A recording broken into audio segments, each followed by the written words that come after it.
Theory भी और graph और यूनिट और न्यूमेरिकल के सारे फॉर्मूले। हर स्टूडेंट ने यही बोला कि जो भी एनसीईआरटी अच्छे से करके जाएगा उसका हो जाएगा। बोल दिया ABCD, चलो D लगा दो, हो सकता है यही सही हो जाए। PW पे मोहित दादी से हम 10 जगह से सिलेबस को कवर। अभी भी अगर आपके CUET एग्जाम में, केमिस्ट्री के एग्जाम में 5 से 10 दिन बचे हुए हैं तो आप इजीली चाहो तो 180 प्लस स्कोर कर सकते हो।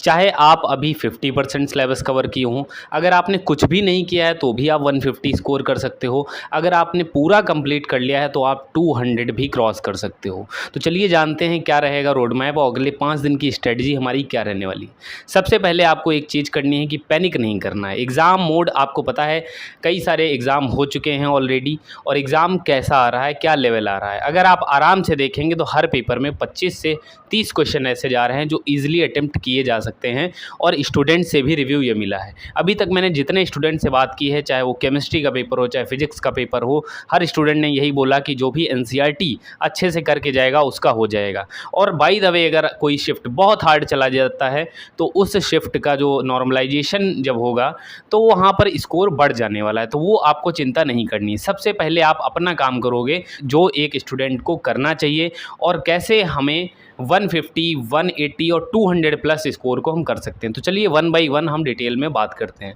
सबसे पहले मैं बता दूं, जिन स्टूडेंट का पूरा सिलेबस हो चुका है उनको अब प्रैक्टिस करनी है। एनसीईआरटी की बैक एक्सरसाइज कर लो, ऑर्गेनिक केमिस्ट्री के लिए सॉल्व एग्जाम्पल कर लो और जितने मैंने आपको टेलीग्राम पे टेस्ट वगैरह दे रखे हैं वो सारे प्रैक्टिस कर लो।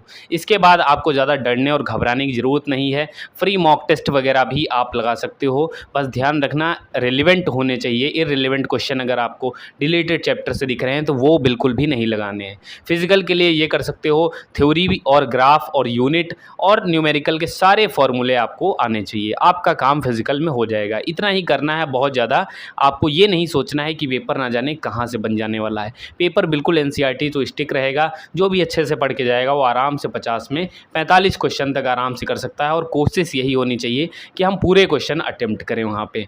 अब हम बात कर लेते हैं इनऑर्गेनिक के लिए। तो इनऑर्गेनिक के लिए मैं हमेशा आपको बोलता हूँ PW पे मोहित दादी सर हैं, D&F ब्लॉक कोऑर्डिनेशन कंपाउंड, वहाँ से कर लो।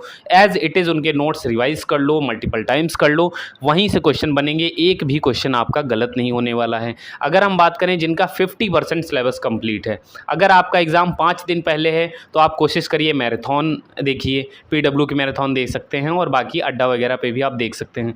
अगर मैं बात करूं आपका 50% सिलेबस है और आपका 10 दिन बाद एग्ज़ाम है तो आप उन चैप्टर के वन शॉट दे सकते हैं जो आपके वीक चैप्टर हैं। ऑर्गेनिक में हमेशा यही स्ट्रेटजी रहती है, आपको लिख के प्रैक्टिस करना है। अगर आप लिख के प्रैक्टिस नहीं करते हो तो आपको चीज़ें रिमेंबर नहीं होंगी।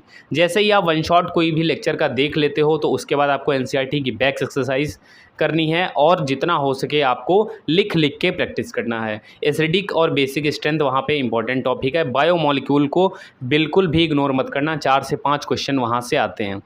ये पूरी स्ट्रेटजी हमारी रहने वाली है और मैंने इंपॉर्टेंट टॉपिक्स पे जो वीडियो बनाई थी वो भी बहुत इंपॉर्टेंट है। उन टॉपिक से आपको ज़रूर से ज़रूर क्वेश्चन देखने को मिलेंगे और जिन भी स्टूडेंट ने वो टॉपिक वाली वीडियो देख के गए हैं और उनका भी रिव्यू यही आया कि भैया बहुत सारे क्वेश्चन वहाँ से देखने को मिले। और हमारा जो आपने स्ट्रेटजी बताई थी कि 50 में 30 क्वेश्चन पहले वो करो जो आपको आ रहे हों, बिल्कुल भी उस फ्लो में नहीं जाना है जिस फ्लो में आपको एग्ज़ाम ले जाना चाहता है, क्योंकि पेपर ऐसे सेट किया जाता है कि आपको डराया जाए, लेकिन पेपर का लेवल मीडियम ही है। हर बार 30 क्वेश्चन ऐसे ढूंढने को मिलेंगे जो आपको ईजी मिलेंगे, इसीलिए पहले 30 मिनट में आपको सिर्फ वही क्वेश्चन करने हैं जो ईजी हैं। जो आपको लेंदी क्वेश्चन लगे या स्टेटमेंट वाइज जिसमें 5 स्टेटमेंट हों और करेक्ट बताना हो ABCDEF और कई सारे ऑप्शन हो, उनको बाद में कर सकते हैं या मार्क्ड फॉर रिव्यू लगा सकते हैं। वो क्वेश्चन जो आउट ऑफ द टॉपिक लग रहा है उसको तुरंत स्किप कर देना है, बिल्कुल लास्ट में अटेम्प्ट करना है। और याद रखना, तुक्का मारने का एक तरीका सबसे बेस्ट रहता है, जो एग्ज़ाम के टिप्स हैं जो हर एक स्टूडेंट को पता होनी चाहिए कि जब भी आप तुक्का मारो तो कॉन्सेप्चुअल अंडरस्टैंडिंग से आना चाहिए। ऐसा नहीं है कि भैया क्वेश्चन जो हमें आ रहा है, जो हमने क्वेश्चन को देखा उसका हमें टॉपिक ही नहीं पता है, कुछ भी नहीं पता है, लेकिन हमने बोल दिया ABCD चलो D लगा दो, हो सकता है यही सही हो जाए।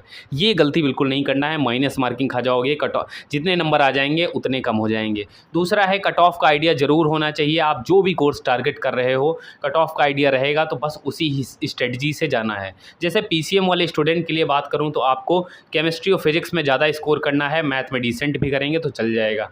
अगर अगर मैं बायो वाले स्टूडेंट के लिए बात करूं तो बायोलॉजी में 220 प्लस करना है, केमिस्ट्री में 200 प्लस या 180 भी करेंगे और फिजिक्स में 150 के आसपास भी करेंगे तो आराम से आपकी कट ऑफ क्लियर हो जाती है।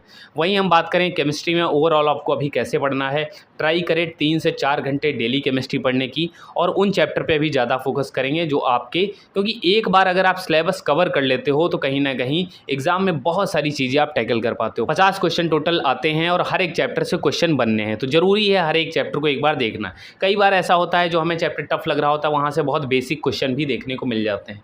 जब हर चैप्टर से 3 से 4-5 क्वेश्चन आने हैं तो क्यों ना हम बेसिक पढ़ के जाएं। अगर बहुत डिफिकल्ट नहीं भी वहाँ का डिफिकल्ट वाला पोर्शन कर पा रहे हैं तो हो सकता है 2-3 क्वेश्चन वहाँ से हम ईजिली बन जाएंगे। कोशिश हमारी यही रहेगी हम ज़्यादा से ज़्यादा वहाँ पर ईजी क्वेश्चन को पहले टैकल करें। और ध्यान रखना सिर्फ 5 से 6 क्वेश्चन या 7 क्वेश्चन ही टफ क्वेश्चन देखने को मिलेंगे।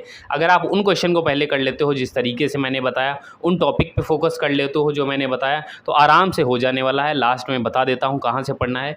PW पे सुधांशु सर फिजिकल केमिस्ट्री के लिए, शौर्य ग्रोवर मैम ऑर्गेनिक के लिए, मोहित दादीज इनऑर्गेनिक केमिस्ट्री के लिए। और बिल्कुल भी ये नहीं सोचना है कि हम 10 जगह से सिलेबस को कवर करें। एक चैनल को फॉलो करो, हर टीचर पूरा पढ़ाता है और मस्ट है रिवीजन करना, मल्टीपल टाइम रिवीजन करो, आराम से आपका केमिस्ट्री हो जाएगा। थ्योरेटिकल पॉइंट्स को बिल्कुल भी मिस नहीं करना है क्योंकि न्यूमेरिकल बहुत ज़्यादा देखने को नहीं मिलेंगे।